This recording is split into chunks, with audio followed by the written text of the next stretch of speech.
April 18, andito na ako sa Loyal Pit.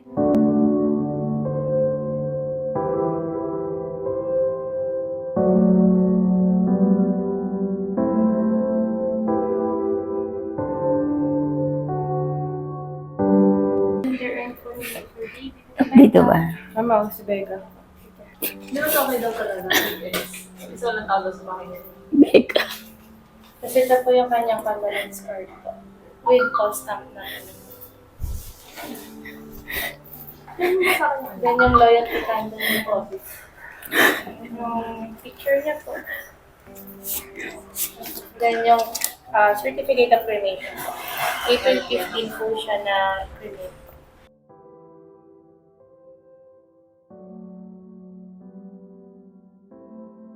Bakit parang hindi siya tumigas? Hindi katulad ng ibang aso, matigas na matigas.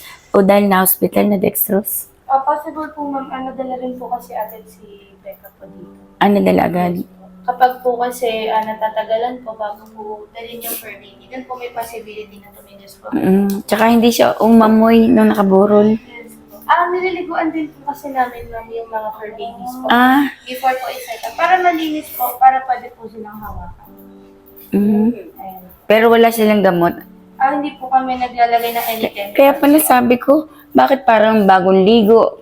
Sabi ng Blower din po na. Sabi ng asawa ko, huwag mong halikan, huwag mong hawakan kasi patay na may virus. Nililiguan po yun. Thank you so Para much. safe. Dapat isasama ko yung mga anak nito eh. Magulo lang sa sasakyan. April 18, andito ako sa Loyal Pit. Kinuha na yung abo ni Becca. Ang bigat pa rin sa loob.